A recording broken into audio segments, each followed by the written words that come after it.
A군은 지난 1월 의붓 어머니 B씨를 폭행하고 목을 졸라서 살해했습니다. 부정기형의 가장 중요한 특징은 단기 이후에는 언제든 출소가 가능해집니다. 이 사건에서는 단기 7년의 3분의 1인 약 2년 4개월 후부터 가석방을 신청할 수는 있게 되는 거죠.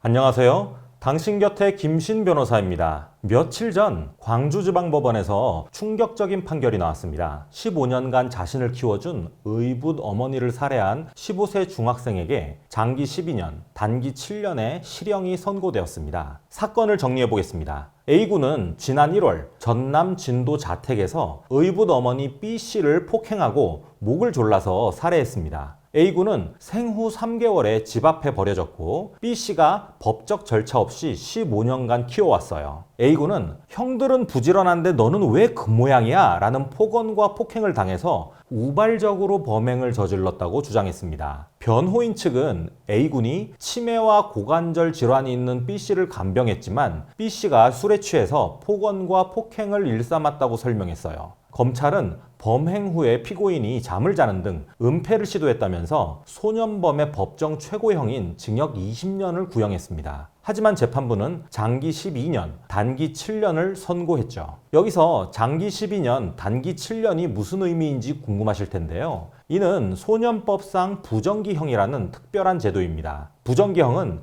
형의 선고 단계에서 형기를 확정적으로 정하지 않고 일정한 범위 내에서 선고하는 형벌제도예요. 소년법 제60조에 따라서 19세 미만 소년이 법정형 장기 2년 이상의 유기형에 해당하는 죄를 범한 경우에 적용됩니다. 이 제도의 핵심은 소년의 특수성을 고려한 교육적 목적에 있습니다. 소년의 인격이 형성 과정에 있고 개선 가능성이 풍부하다는 점을 반영한 거죠. 부정기형의 가장 중요한 특징은 단기가 지나면 형 집행을 조기에 종료할 수 있다는 점입니다. 행형 성적이 양호하고 교정 목적을 달성했다고 인정되면 단기 이후에는 언제든 출소가 가능해집니다. 또 단기의 3분의 1이 지나면 가석방 대상이 될 수도 있습니다. 이 사건에서는 단기 7년의 3분의 1인 약 2년 4개월 후부터 가석방을 신청할 수는 있게 되는 거죠. 이는 성인범에 비해 상당한 혜택입니다. 성인이 같은 죄를 범했다면 정기형으로 12년이 선고되었을 경우 4년을 복역해야 가석방 대상이 되거든요. 부정기형은 수형 생활을 모범적으로 하고자 하는 소년범의 동기를 고양시키는 효과가 있습니다. 단기만 채우면 조기 출소 가능성이 열리니까요. 다만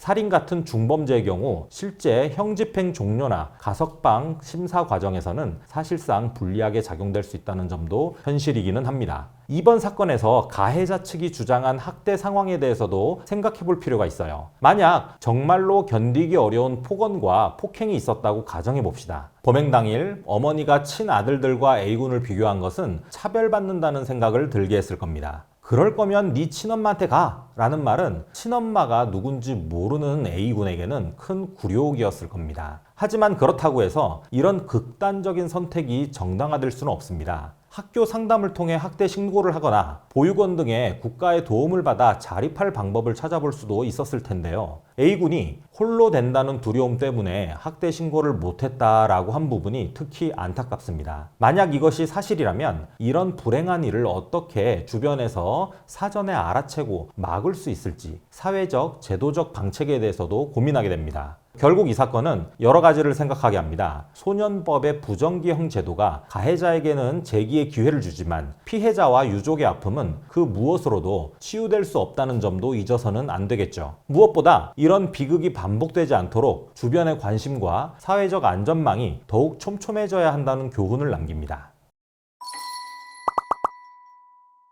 오늘 영상은 여기까지입니다. 영상이 도움되셨다면 구독과 좋아요 부탁드립니다. 감사합니다.